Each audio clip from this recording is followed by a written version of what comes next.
and the American Medical Association, in partnership with the Office of Minority Health and Health Resources and Services Administration. This is your captain. We are going to be experiencing some slight turbulence. Please fasten your... Oh, hold on. Just got a video of my cat. Imagine the pilot of an airplane was as confident as you are texting and driving. Seems kind of crazy when you put it like that. Visit StopTextStopWrecks.org. A message brought to you by the National Highway Traffic Safety Administration, Project Yellow Light, and the Ad Council. The dangers of secondhand smoke are well known. But what about secondhand aerosol, which is created when using e-cigarettes? Science already shows a secondhand aerosol can contain nicotine, heavy metals, and cancer-causing agents. Eliminating exposure to secondhand aerosol is an important step to keeping everyone safe. Breathe easier knowing the facts. For help quitting, call the Nebraska Tobacco Quit Line, 1-800-QUIT-NOW, 1-800-784-8669. Paid for by Tobacco Free Nebraska. Aired with the Nebraska Broadcasters Association and this station. Dance like a dad. It's a great way to make a moment with your kids. First, I hold my hands out like they're on a steering wheel. Then I look over my shoulder. Next, I put it in reverse. Visit fatherhood.gov. Brought to you by the U.S. Department of Health and Human Services and the Ad Council. Live from the 93.7 The Ticket Studios in the heart of Lincoln, America. This is Inside the Huddle with Nebraska Football Hall of Famer Jay Foreman. Fires a pass, and it's intercepted by the Huskers at the 25, Jay Foreman. And Foreman takes it down to the 19-yard line of Oklahoma. Another big play by the Blackshirts. On 93.7 The Ticket and theticketfm.com. Sponsored by Advanced Medical Imaging. What up, Jay Foreman? Inside the Huddle, brought to you by Advanced Medical Imaging, 7601 Pioneers Boulevard. It is, or was, Harrison, the final chapter in the, I call them the 12 separate chapters in the first year of Matt Rule and trying to rebuilding the program. Obviously, Nebraska lost 13-10 to Iowa. It sucks to lose it, anytime, but it sucks even more to lose to Iowa and to lose in that fashion. Especially, obviously you can go back and say, you're 5-3, you had 4 games.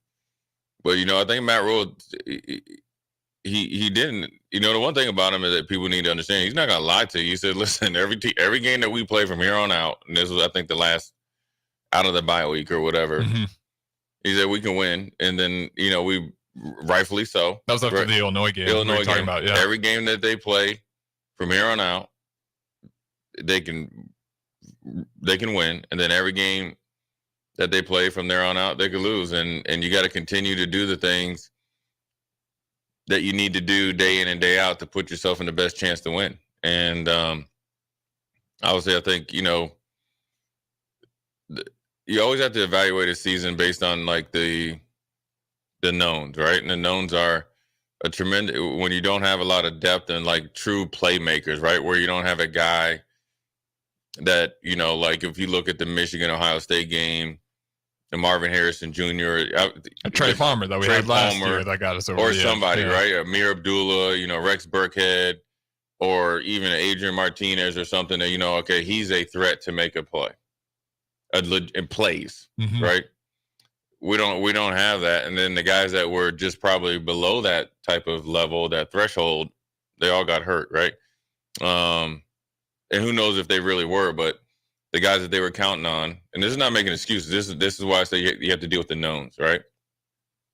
Is at the wide receiver position, Xavier Batch, you can count it as an injury, right? Quit before the season or quit during training camp, which is probably even worse because there is no time to pivot, right? And he was there all spring, so that means all the reps that an early enrollee or another player could get were gone, right? Those are wasted. IGC gets hurt very early, and then Marcus Washington was suspended and then hurt. So your top 3 guys, along with Billy Camp, so 3 out of your top 4 guys are gone, and you still had a lot of young guys there at the tight end, and their coach got in trouble maybe right the day before the training camp, right? Or something. It was really, I want to say it's before training camp. Yeah, it was started. like 2 days before they were going to report. Yeah. It had to be within 48 hours. So those are the knowns, and then obviously the quarterback position, there's a lot of pressure and anxiety going in there with Jeff Sims, and thought that he could, right the ship, and he just, got started off on not on the one bad foot, on both bad foots. So then you're kind of playing catch up the whole season, start out 0-2, and then you kind of get your head above water. And I think I remember coming in here after the Illinois game. This is when you really need to push. This is when you need to double down on the expectations, intensity, so forth and so on, because this is when you can really make some hay, right? And unfortunately, down the stretch, you got your back against the wall against a team like Iowa, coming in 9-2, hadn't looking pretty, but it's one of those years. It's kind of like in the NFL, the Vikings last year. They were finding ways to win games. Now, obviously, they have an excellent defense and really good special teams. So most of the time when they get on the field, they are at worst case scenario breaking even in special teams, which is they're one of the best special teams in the whole nation. And then most likely they're going to win the defensive battle, right?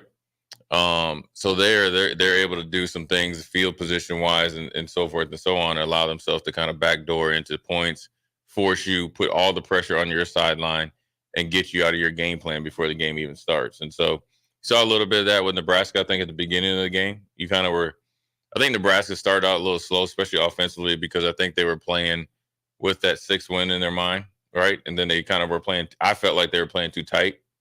Yeah, they just couldn't get reps on that first half. Right. I think the time of possession. So maybe they do play that set a little tight, and then you're going to go 3 and out against Iowa. Like they were trying to make a big play. I look at it like this. And this is the opposite, or this is kind of like the same analogy what I said Nebraska did, some of the players did when they got to be 5-3. I always equate it to basketball. You're up by 12, basketball. Say you're up by 12 in the NBA and it's a minute, say 15 seconds left. You should win 98% of the time. But you're playing against highly skilled guys, and you start counting it, right? Oh, we gave up a 3. Okay, we got 1. Well, you're still, okay, now you're only up by 10. Or whatever it is. And then you start going back and forth instead of playing defense and playing situational basketball. Next thing you know, you're only up by 1. And then now you got to come down and get a bucket to make sure they got to hit a 3. Well, say you get fouled, you hit the front end on a 1-on-1, miss the second one. Now they got the ball to hit the 3. Boom, game over. How could you lose it? Right? So sometimes you can lose your way. Now, conversely to Nebraska, I felt like maybe at the beginning of the game, they were yard counting. Right? Felt like they're scared to run it against the Iowa team, which is one of the biggest things. Felt like we're throwing the ball a lot early. Right.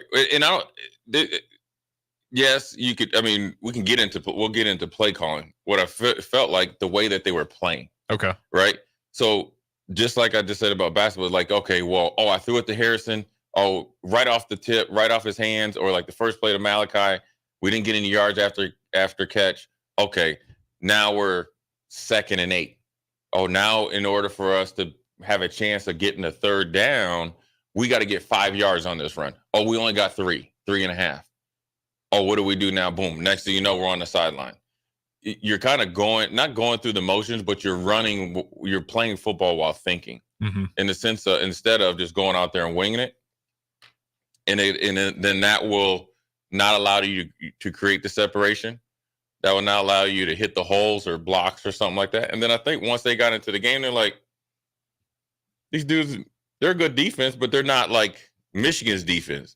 Then you started to see the running attack in the different ways. You started to see the conventional run game and somewhat of a controlled passing game was good. And then once you started to really get some momentum, we were running, quarterback running, drops the ball. I mean, these are things that you can't foresee, and that's where you stymie, and that's where the pressure of Iowa starts to get in on you, and that's any team. Yeah, I mean, if you're in tight sets with that all the time, and you're coming up short, you're going to feel that pressure pretty quick, right? Well, especially what people don't. I think a lot of fans and a lot of people even people that cover the team that haven't been in the arena don't understand how mental this game is. The football is 95% mental. Yeah, I can believe that. You see it every single Saturday. Auburn, Alabama. Exactly. Can you finish? You have the game wrapped up. You stop them. You make Alabama punt. You muff a punt.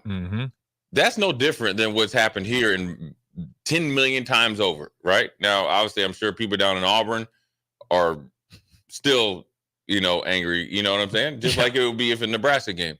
But I don't think people really understand how mental this game is, and that's probably what is the biggest hurdle, right? Because yes, you could obviously Ohio State, Michigan, Penn State, and there's probably maybe one other team in the Big Ten that might have you could convince they have a better roster, right? Mm-hmm. There might be a couple more.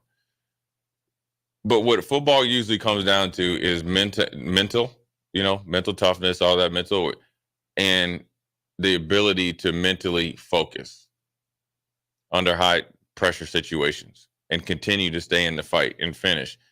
The game is so mental because I always say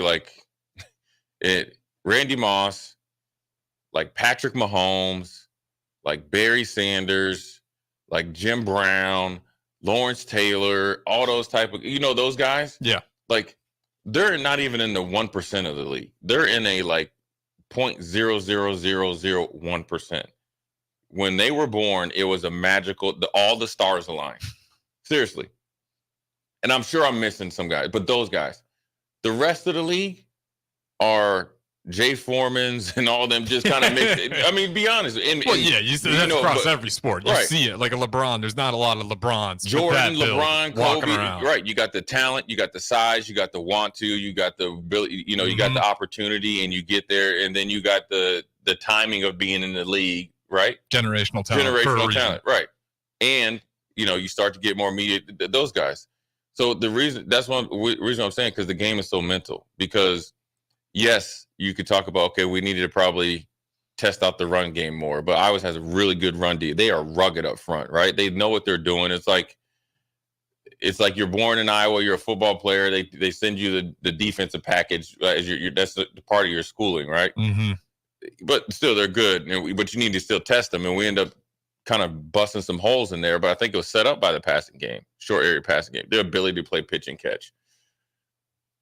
But when you talk about mental, is I always say it needs to be 4th and 1. Defensively. The object of playing linebacker is obviously you want to make plays, whether you can get an interception, sack, and all that. But ultimately, your number one job, if you're not the signal caller on defense, which they don't do it anymore because everybody looks over there, is to tackle the ball carrier. That's what you're here to do. You can't miss. Mm-hmm. You understand? If you play in a 10 game or a 12 game season, you should maybe have 3, maybe 4 tackles you've missed all year. And that's a lot. I mean, I'm being dead serious because obviously competitive wise, if me and you were playing the position, I want to lead the team in tackles, not for putting myself ahead of the team, but to do the best job I can do. How am I going to get judged? By doing what I'm supposed to do and then finishing, right? So as you're approaching tackling, whether it's in practice, live, group work, pregame, or in between series, that's got to be on. That's where the mentality has to come to, and that's no different in far as the offense has started. Am I just saying, okay, well, I'm backside? Well, your backside block could be the one that springs it. You know what I'm saying? And so, I think the game is so mental, and you saw some things right there. But I think what Nebraska did, their bounce back percentage has been so good, in my opinion. I don't know anybody keeps the stat to where they're able to fight their way back into the game, right? And they tied the game up, and you have it to where you get that interception, I think, with 41 seconds left, right? I think it might have been 31. It was close, 41, 40, and then by the time because of the penalty. Yeah. And then the thing is, I think wide receiver wasn't the wide receiver wasn't out there, right? Mm-hmm. Was that it? Somebody wasn't out there. I'll be honest. The whole end of that game was a mess. Whoever was on the clock too, needs to wake up. Where's the home field advantage? It wasn't just a score. It was all over the timeouts. They were listing timeouts on the board. They're saying Matt Rule had 0. Turns out he had 1 left. If we were watching on TV, your head was spinning for a few times. And the clock. Yeah, you gave Iowa probably seconds. At least 12 seconds. Right. Well, We gotta start. Where's he at? I don't know. Where's she? Where they at? We gotta get him in there, or he or she in here. I might take their job. Yeah, pretty soon because that was ridiculous. Yeah, you definitely ain't getting invited back. You definitely ain't on Black Friday either. After Thanksgiving, we got to put some.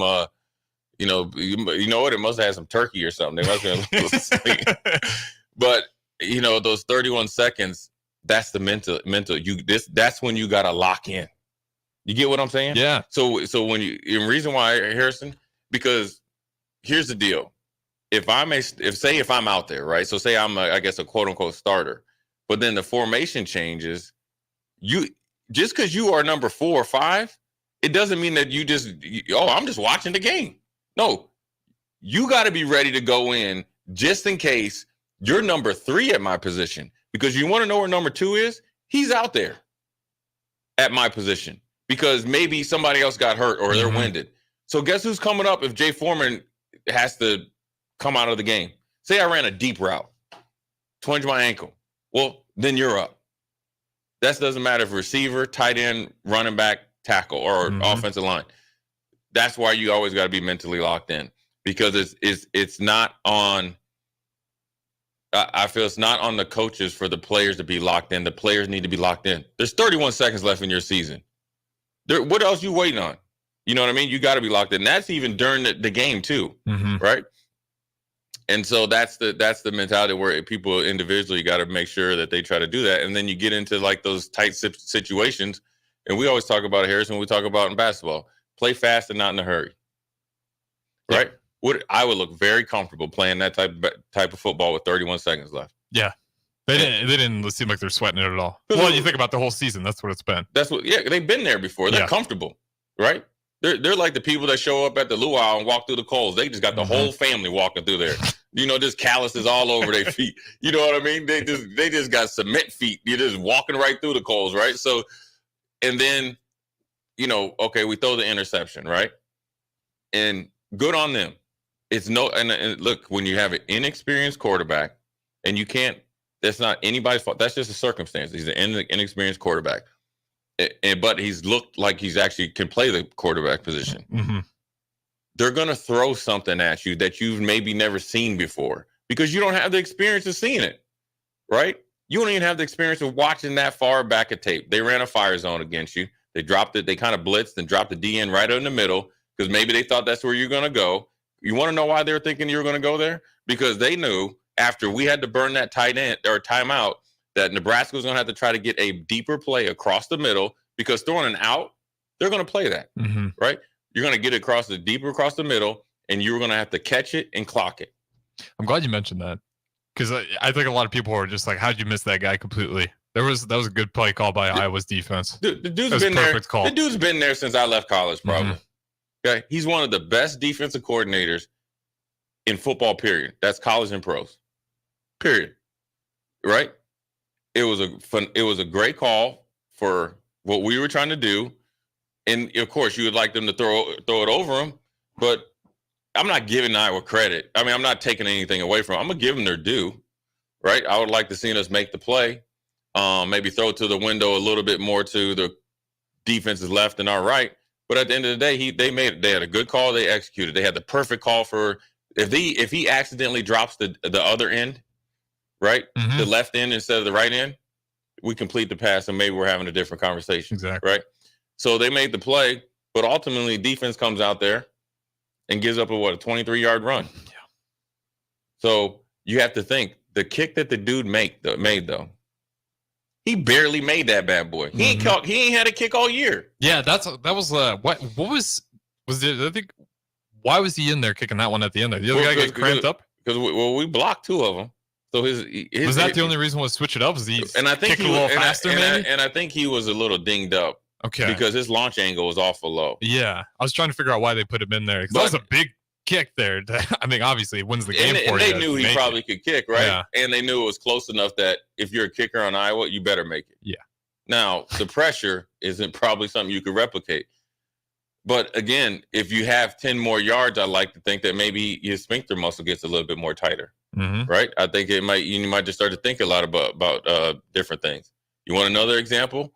The Ohio State-Michigan game, a 50-some yard field goal before half, right? Okay, they're going to ice him, right?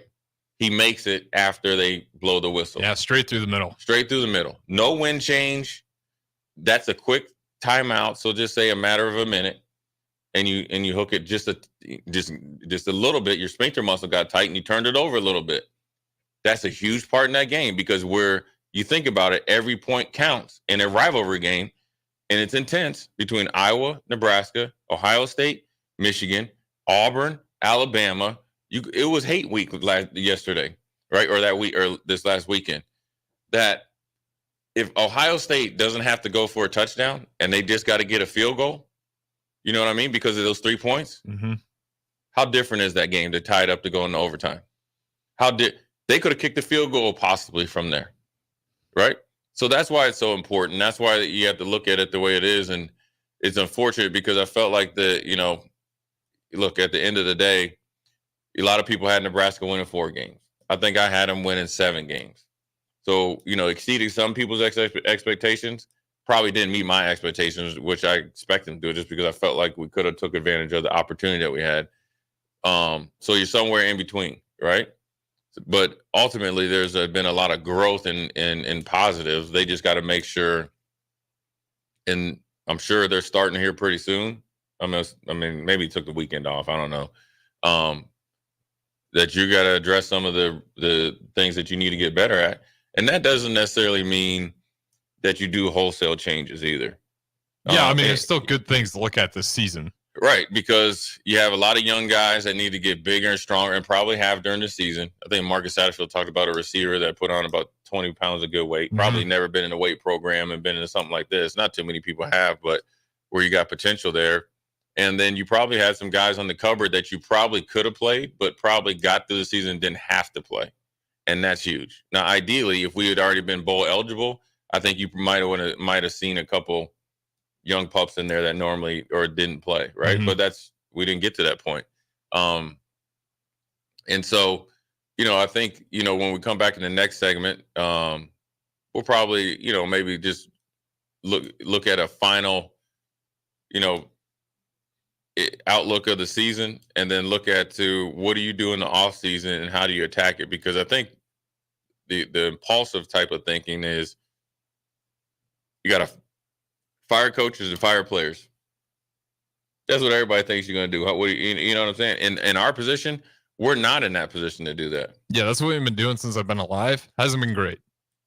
We're not in a position to do that. I'll give you some examples on when people have done it that hasn't worked out, people that have done or hasn't done it and it's worked out, and what it could look like if you just kind of stay steady and steadfast in what you're doing. So we're going to take a quick break, come back, second segment, Inside the Huddle, Jay Foreman, brought to you by Advanced Medical Imaging. We'll be right back. This is Rick Heyman from Sartor Heyman Jewelers, inviting you to our new outlet jewelry store at 12th and O in downtown Lincoln. Amazingly, we still have fabulous items we bought 1 year ago and beyond. Well, you know what an outlet store is. Unbeatable prices throughout the store. Closeouts up to 70% off. Don't delay. When it's gone, it's gone. You won't see everything on our website, so you gotta come in. The Outlet by Sartor Heyman, where luxury and affordability meet. Opening November 25th in Lincoln at 12th and O. If you came across someone struggling with hunger, how would you recognize them?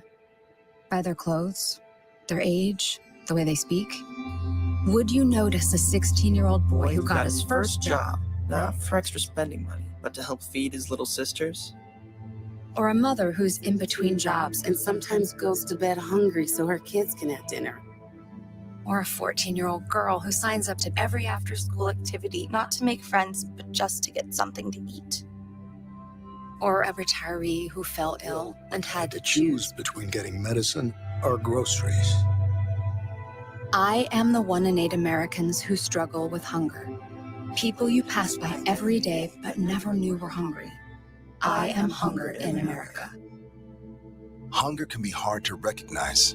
Learn why at IamHungerInAmerica.org. Brought to you by Feeding America, 200 Food Banks Strong, and the Ad Council. Concept happening at 1040 O Street. There's 93.7 The Ticket. There's The Mill Coffee and Tea. And there's Grandma's Bake Shop and Beatrice Bakery. Well, yeah, it's all of those things. It's a place for the community to hang out, grab a drink and a bite, and just chill, or work, or meet, or chat, or whatever you want to do. 93.7 The Ticket, The Mill Coffee and Tea, Grandma's Bake Shop, and Beatrice Bakery, all together at 1040 O Street. Hi, this is Pastor Tom. Did you know there's a place kids can seek out help when they're away from home and something goes wrong? They find themselves in a difficult spot or even a dangerous situation. Maybe another child is bullying them or a stranger is following them. Perhaps on a date and things just go bad. In Lincoln, here's where they can find help. It's called Safe Place. Safe Place is a national program for children taking place in thousands of cities across the United States. The People City Mission is sponsoring this program in our community and has set up a number of businesses, fire stations, schools, and nonprofits around the city to become safe locations where kids can seek out help. They just need to look for the big yellow sign that says Safe Place on it. Then go inside and ask for help. We will be quickly connected to them and ensure they make it back home or to whatever resources are needed. If you'd like to find out more about Safe Place and ways in which you can get involved, just go to pcmlincoln.org. Remember, when we all do a little, we change a lot.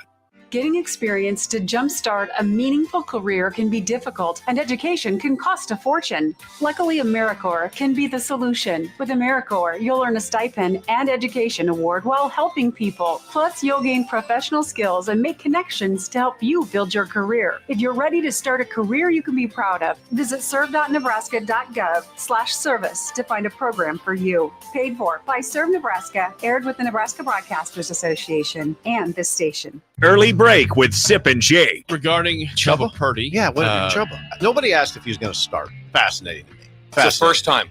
First time, there's been no question. Now, what everybody said to me, Jake, Bill, was, Sip, why do you have to ask? You know he's going to start. I guess. Sort of interesting to me that nobody even, you didn't say. So I think that would be remarkably shocking if all of a sudden somebody else jogged out there beside him. Early break with Sip and Jake from 6 to 8 every weekday morning on 93.7 The Ticket. Sometimes I just cannot believe all the storms we've gone through here. I can only hope that we'll be able to leave this house to you one day, baby. You're our legacy.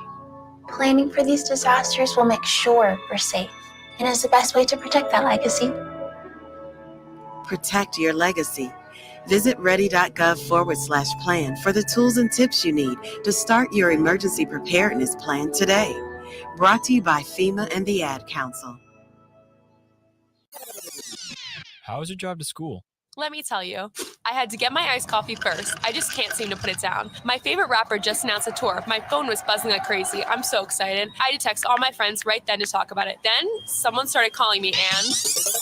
Let's try that again. I turned my phone off right away. I never drive distracted. Visit StopTextStopWrecks.org. A message brought to you by the National Highway Traffic Safety Administration, Project Yellow Light, and the Ad Council. Back to Inside the Huddle, sponsored by Advanced Medical Imaging. Here is your host, Jay Foreman.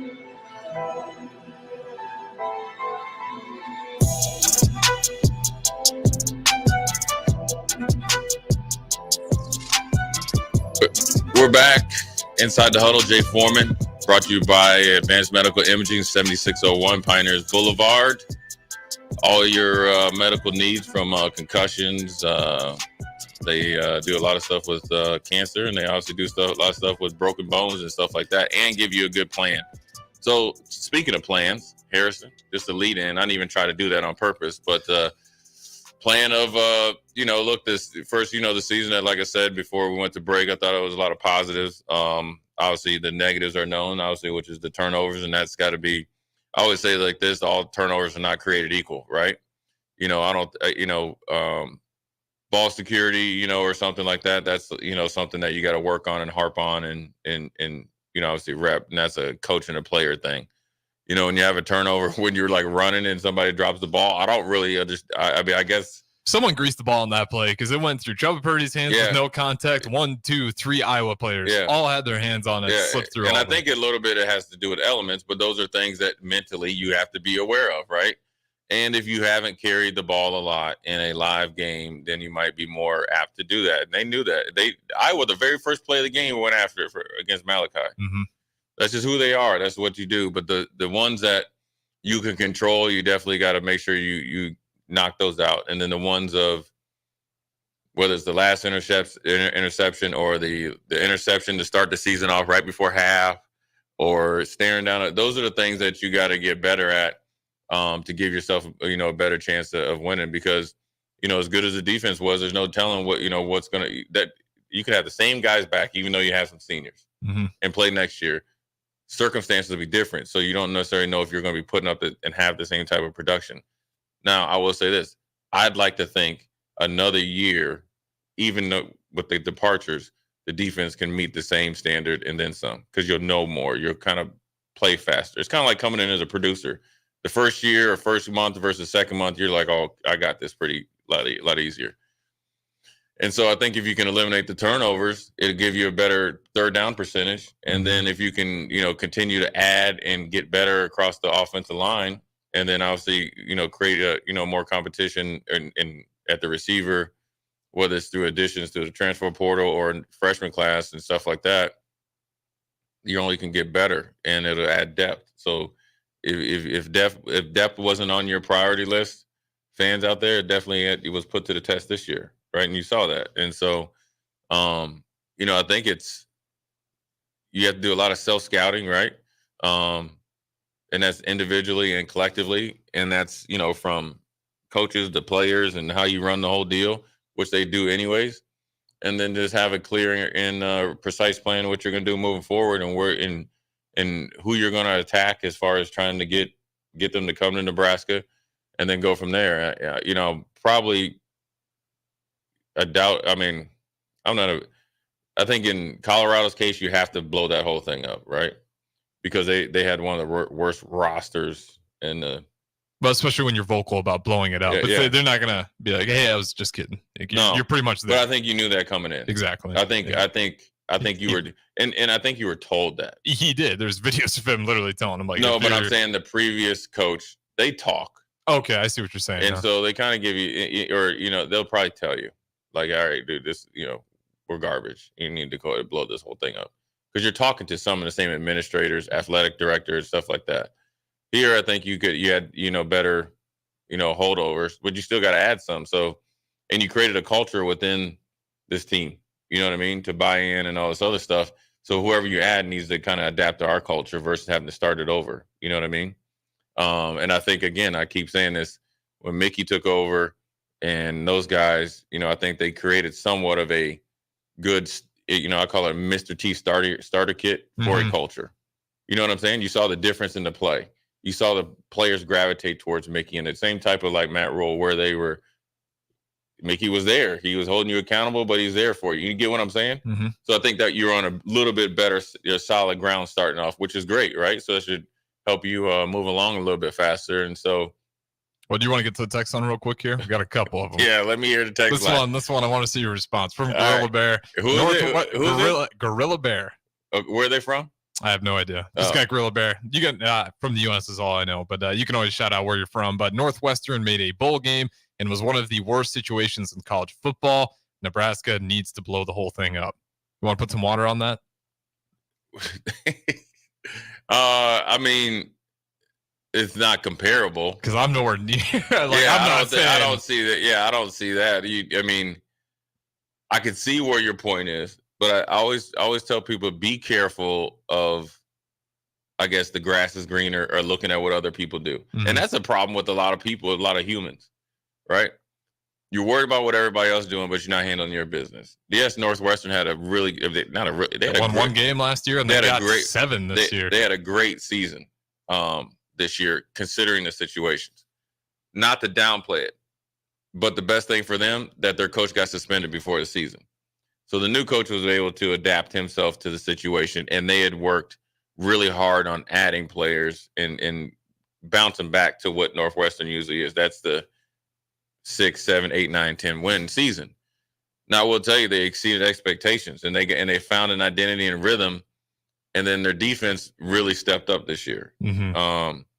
So I'd like to think Northwestern would have been the same way with even Pat Fitzgerald. And offensively, too. I was surprised by them being able to put the work in on Wisconsin. We saw how hard it was for us to score against them. We got too early, caught them off guard, but then after that, we're struggling. Northwestern was consistently driving the ball down the field on them. They were doing work on Wisconsin. Yeah, it was an impressive run, and I will recommend check out Fitness Fanatics because we actually had a former player there, and he was part of that 91 season, and he's part of the longest Northwestern losing streak.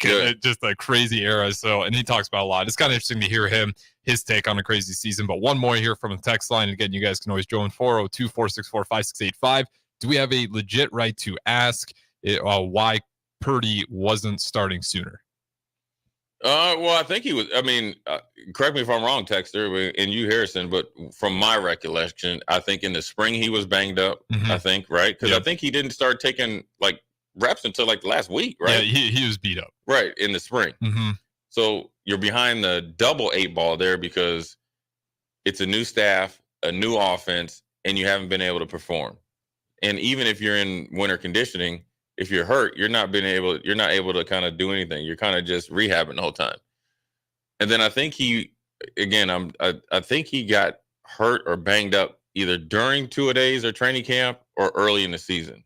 Yeah, I don't know if we ever got clarity on that, but it was definitely early on in the season. He did re-injure. And I think Matt Rule said something that he was trying to get Chuba ready, but he still was hurt. Mm-hmm. And that was not too far ago. So I think he finally got healthy. Then obviously circumstances of Heinrich getting hurt, and obviously Jeff Sims was already hurt, and he got his opportunity. I think that's what it is. I don't think it was he was playing this well or playing this good for him or whatever you want to call it. Mm-hmm. And then he was just sitting there just, eating popcorn on the sidelines and not getting a chance to play. I think circumstances for him that he was always kind of banged up, not fully injured where you're out, but significant enough where he couldn't perform up to either his standard or just being out there to practice on a consistent basis. Yeah, that's what I remember. That's how I remember it too. Because he if he was healthy enough, he definitely got a shot between Heinrich Harburger and him when Sims got hurt. Right. Like it was definitely, and I don't think he was still healthy there. Right, because remember when people were really surprised, I think when one of the depth charts came out and Chuba was ahead of Heinrich. Yep. Behind Jeff Sims. But then he must have got hurt in between there. Mm-hmm. I don't really pay a lot of attention to that, but I do remember it being a topic. Well, you're normally not, that locked in on the third string possible second. You're not even thinking that far at that point in the season. You're not that locked in. But I know he's definitely kind of up and down, banged up. They're just trying everything they could to get him healthy. Right. And I think when the first main depth chart came out, I think going into Minnesota, I think he was number 2. And people were a little shocked because Heinrich Harburg had been talked about all spring, mm-hmm. all training camp, and then Chuba was number 2. And then he must have got hurt in between, whenever that happened. So I think it's more or less circumstances for him. But to be honest with you, if you're thinking about this, Harrison, it's kind of like, I guess I can, I always try to compare it if I have somewhat of a personal situation. I feel like you can talk more freely about it. It's like, so my rookie year, the first 9 weeks I was inactive. So inactive is you obviously I'm on the team. I'm on the active roster. You're inactive. You're either a Friday inactive. That means you can't play. Mm-hmm. Or you're a Sunday game day inactive, which is 4. Now they changed the rules. They have got more guys and stuff like that. So I was inactive the first 9 weeks. 9, right? Next thing you know, I'm out. And I wasn't fine with it, but I understood. I made the team because they didn't expect me to be there in the draft. I was too good, they felt like I was too good to be on the practice squad. I got picked up. So I was an extra. They kept me on the roster, but we were really deep at linebacker. Mm-hmm. Starters, we had Pro Bowlers, and then backups, we had great special teams guy. And we had a guy named Marlo Perry that was a special teams guy, our third down linebacker, and he could play all 4 linebackers in a 3-4. So Jay Foreman was chilling. Yeah. Well, Marlo got hurt, and a guy named Dan Brandenburg got hurt. Actually, it was more important that Dan Brandenburg got hurt. High ankle sprain. Next thing you know, I'm up, right? That means I'm active. Well, go a couple games. Next thing you know, we're down in Tampa. I'm just playing special teams. A goal was to make a tackle or 2 a game. Next thing you know, Sam Cowart gets hurt. Well, guess who goes from 10 plays a game to 60? Yours truly. But here's the thing that is kind of comparable to Chuba, right? If nothing would have happened, or if I would have been just playing special teams, it would have just been Groundhog's Day. Well, I went on a heater there. Okay. Your boy racked up like 70 tackles in like 4 games. I mean, fresh legs like a mug. You couldn't tell me that I wasn't like Ray Lewis or something. You know what I'm saying? But reality was, Harrison, they had tired legs, and I was fresh as all get out. Cleaning up. Even in the snow. We played a game against the Patriots in the snow. I had like 25 tackles. First of all, because I'm slew-footed, and I played my whole life in the snow. Yeah. You know what I mean? In high school. I'm running. Didn't touch the ground at all, right? Knew how to, contort your body or whatever. Well, that lasting impression boiled over into the next year and gave me a 50-50 chance to go into training camp to compete for a real spot, which I mean is you're on the game day active roster every day.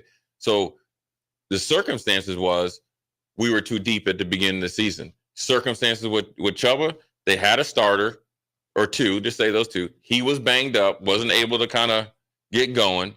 And then, like me, you get the opportunity for that little snapshot towards the end of the season, and then you get to go into the offseason with a realistic conversation.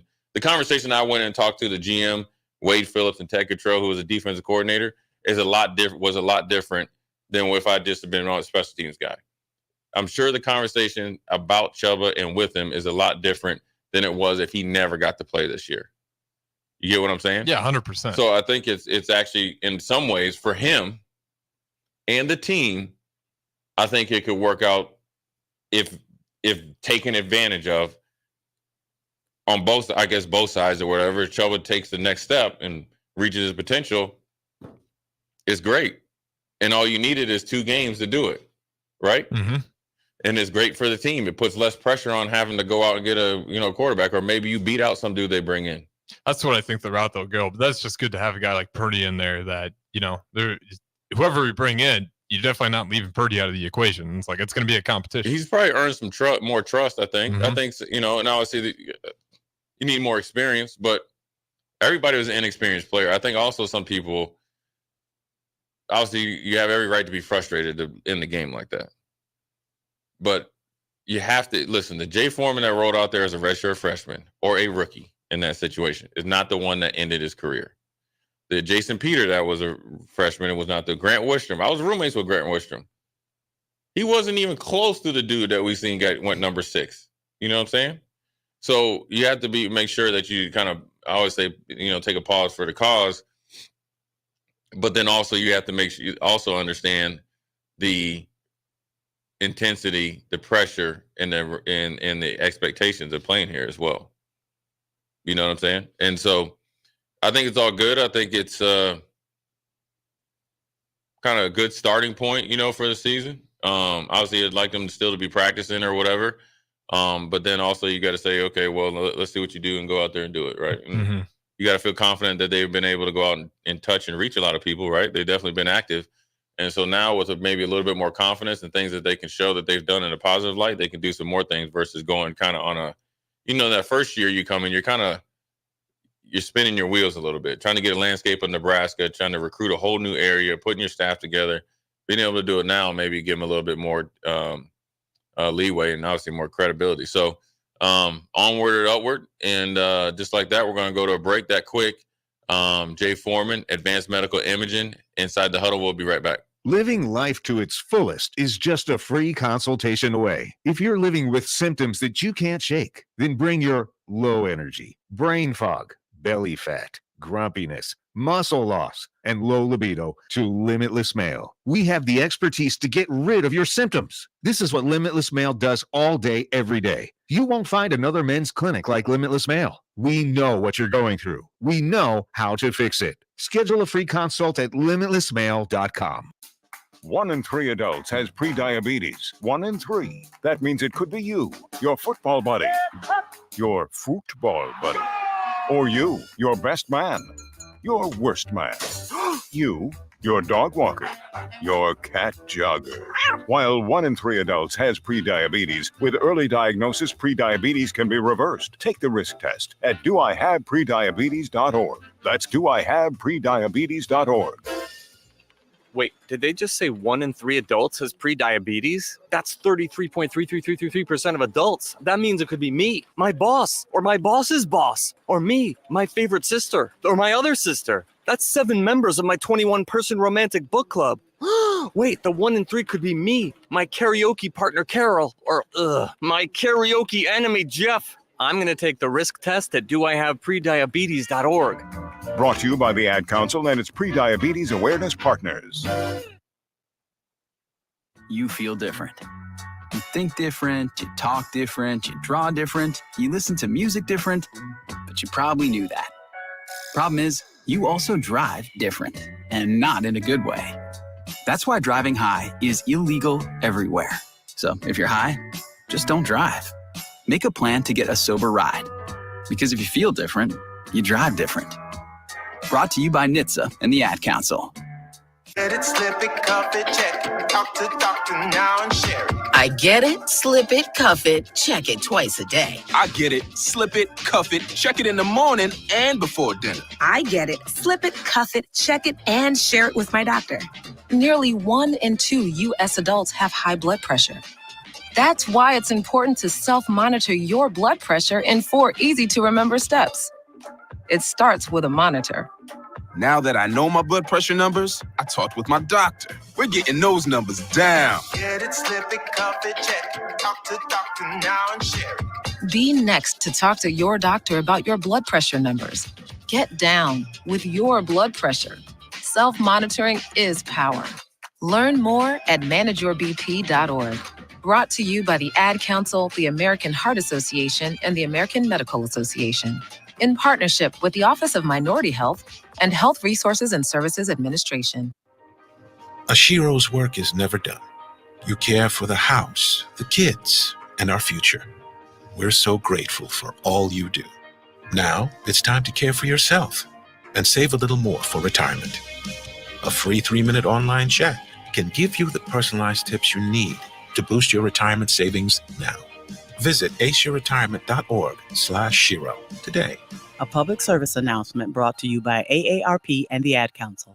Hi, Sean Callahan here of HuskerOnline.com, inviting you to join us here on 93.7 The Ticket every Saturday morning. Now in our new time, we're on from 8 to 9 with the weekly Husker Online radio show. We'll give you the latest in recruiting. We'll talk about what's going on with both football, basketball, and we'll probably share a few stories from the inside. It's every Saturday morning right here on 93.7 The Ticket. It's the Husker Online radio show from 8 to 9 a.m. The captain, Vershawn Jackson. Only thing we should be talking about right now is turnovers. So what if we lose? We don't do anything else. Let's not turn the ball over. Let's see what happens if we play a clean game. You asked earlier, how many games have they lost by 3? And it's 3 of them. And they've had 12 turnovers in those 3 games. They're minus 7 in those 3 games in the turnover department. So that's what I mean. Turnovers, you control though. If we can control that, you can get to 6 wins and maybe set yourself up for an exciting Black Friday game against the Iowa no offense Hawkeyes. Hey, it's me, your cell phone. We need to talk about something serious. I know you love me. I know you like using me wherever you are, but I feel like this isn't working out when you're driving. I know you may think that it's possible to focus both on me and the road, but I just don't feel the same way. I think we should spend time away from each other when you're driving. It's for the best. Visit StopTextStopWrecks.org. A message brought to you by the National Highway Traffic Safety Administration, Project Yellow Light, and the Ad Council. You're listening to Inside the Huddle with Jay Foreman, sponsored by Advanced Medical Imaging.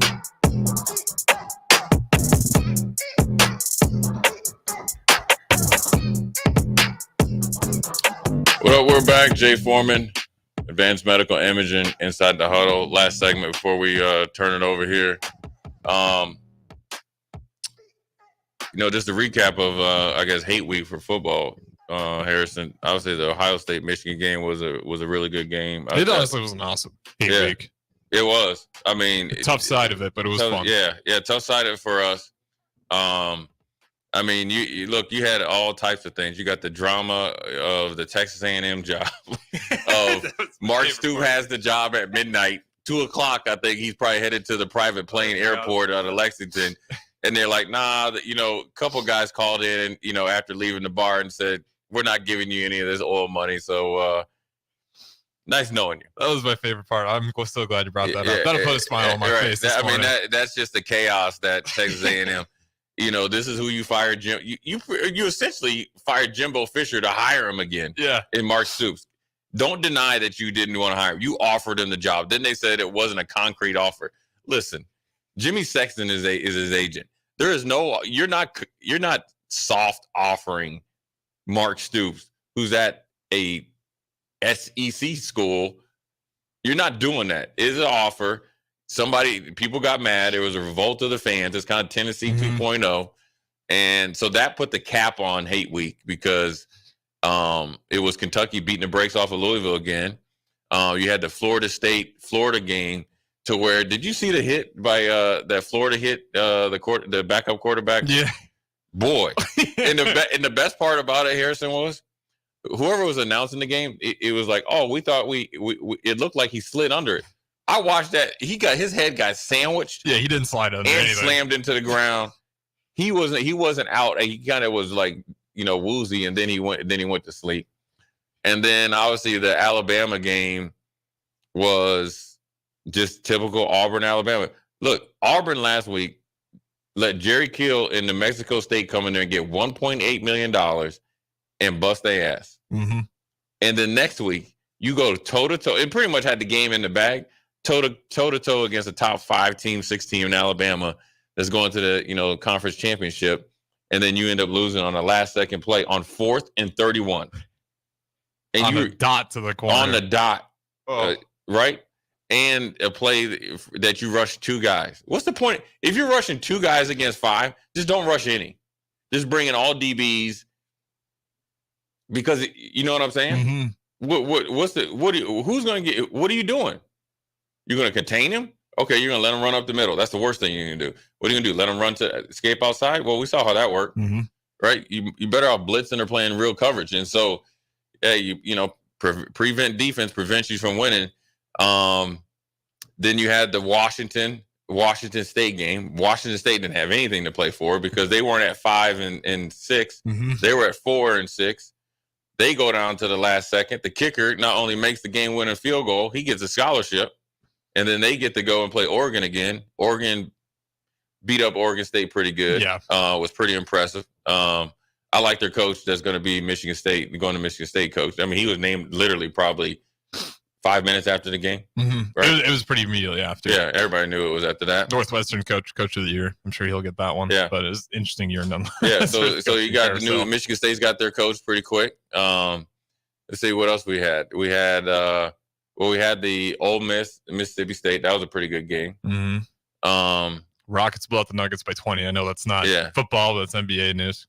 Are you a believer in Houston Rockets? Yeah. I mean, they're actually playing a little bit more mature. I wanted to doubt him, but I like the coach. I like the coach as long as he keeps his stuff on the straight and narrow. Yeah. They're winning a lot though. It's hard. It's early season. They beat the Lakers and they beat the Nuggets. They beat the top 2 teams in the West and easily too. Yeah, it's 20 points. Yeah, I think if you catch them on the wrong night, you just because they got a lot of youth. Yeah, they're young, fresh. Like they kind of remind you of like what Sacramento was last year. Number 1 offense. Like if they get going, fresh legs, like they'll be scoring 130 at the end of the night. Yeah, they're hard to beat. There's a lot of stuff. I mean, hate week was great. I mean, one of the best games. I think the late games were good. Iowa State against Kansas State in the snow. Mm-hmm.